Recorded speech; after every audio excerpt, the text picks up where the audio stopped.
একজন সাহাবা ছিলেন, ওই সাহাবীটির নাম হলো হযরত ওয়াইস আল করনী। নাম শুনেছেন? ওয়াইস আল করনী নাম শুনেছেন? এই হযরত ওয়াইস করনীর নাম শুনেননি?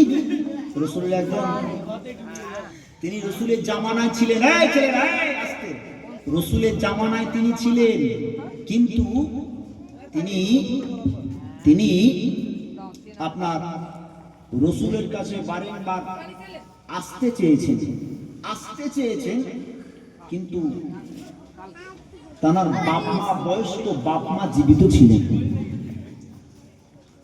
রাসূল বললেন, আয়েশাকে বলছেন, আয়েশা, আমার একজন পাগল কুরআনী ইয়ামেন শহর থেকে আমার কাছে আসছে,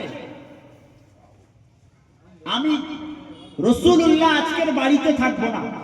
কেন ইয়া রাসূলুল্লাহ, আপনি থাকবেন না কেন? বলছেন, আমার পাগল, আমার এমন দিওয়ানা ওয়াইস আল করনী যদি আমাকে একবার দেখে ফেলে তাহলে ওখানে স্ট্রোক করে মারা যাবে। ওই জন্য আমি রাসূলুল্লাহ ওয়াইস আল করনীর সঙ্গে দেখা করব না। এই বলে রাসূল বাড়ি থেকে বাইরে চলে গেলেন। ইয়ামেন শহর থেকে ওয়াইস আল করনী তিনি আসার চেষ্টা করেছেন রাসূলের সঙ্গে দেখা করার, কিন্তু তার সুযোগ হয়নি। রাসূল দেখা করেননি। রাসূল একটা উত্তর বলেছেন, একটা কথা বলে দিয়েছেন যে ওয়াইস আল করনী, আমার সঙ্গে দেখা করার দরকার নাই, যাও তুমি তোমার বাপ আর মা বেঁচে আছে, জীবিত আছে, ওই বাপ আর মাকে খেদমত করো, ভালোবাসো। ওই বাপ আর মা যদি তোমার উপরে খুশি হয়ে যায়, আমি রাসূলুল্লাহ খুশি হয়ে যাব। জোরে বলুন সুবহানাল্লাহ, আর একবার জোরে বলুন সুবহানাল্লাহ। আমার কাছে আসার দরকার নেই, আমার কাছে আসার দরকার নেই, তুমি যাও তোমার বাপ আর মাকে খুশি করো, ভালোবাসো, মহব্বত করো, তাদের খেদমত করো। তাদের খেদমত করলে তারা যদি খুশি হয়, আমি রাসূলুল্লাহ তোমার উপরে খুশি হয়ে যাব। যদি বলুন সুবহানাল্লাহ। এখন বক্তব্য হচ্ছে, ওয়াইস আল করনী নবীর জামানায় ছিলেন, কিন্তু তিনি সাহাবী হতে পারেননি। সাহাবী কাদের বলা হয়?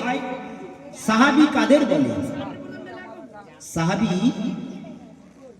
এনাদের বলা হয় রাসূল সাল্লাল্লাহু আলাইহি ওয়াসাল্লামের জামানায় যারা রাসূলকে দেখেছেন, ঈমান এনেছেন, এবং ঈমান থাকাকালীন ঈমানি হালাতে যাদেরকে মউত হয়েছে, তারাই হচ্ছে রাসূলুল্লাহর সাহাবা। জোরে বলুন সুবহানাল্লাহ। নালে তো আবু জেহেল, আবু লাহাব, উতবা, সাইবা, এরা বড় বড় কাফের, বেঈমান, এরা তো নবীকে দেখেছে। এরা দেখেছে বলে কি সাহাবা হয়েছে? না, এদের ঈমান ছিল না, তাই এরা সাহাবা হতে পারেনি। এখন সাহাবা হয়েছে যারা ঈমান এনেছেন, ঈমানি হালাতে যারা মৃত্যুবরণ করেছেন, পরলোক গমন করেছেন, তারাই হচ্ছেন সাহাবী। যদি বলুন সুবহানাল্লাহ। ওয়াইস আল করনী তিনি রাসূলকে কোনোদিন দেখেনি, কোনোদিন তিনি দেখেননি, তাহলে তিনি সাহাবী হতে পারেননি। রাসূলের জামানায় ছিলেন, রাসূলের সঙ্গে বারংবার চেষ্টা করেছেন রাসূলুল্লাহকে দেখার, কিন্তু তিনি কোনোদিন রাসূলুল্লাহর সামনে যেতে পারেননি, দেখা করতে পারেননি, দেখা করার নসিব হয়নি। কিন্তু রাসূল একটা কথা বললেন, সাহাবা, ও আমার সাহাবারা মদিনার মসজিদুন নববীতে রাসূলুল্লাহ বয়ান দিচ্ছেন, বক্তব্য রাখতে দুইজন সাহাবাকে দাঁড় করিয়ে বললেন, একজন হচ্ছে জলিলুল কদর সাহাবী, হযরতে ইসলামের দ্বিতীয় খলিফা হযরতে ওমর ফারুক রাদিয়াল্লাহু তাআলা আনহু, এবং অপরজন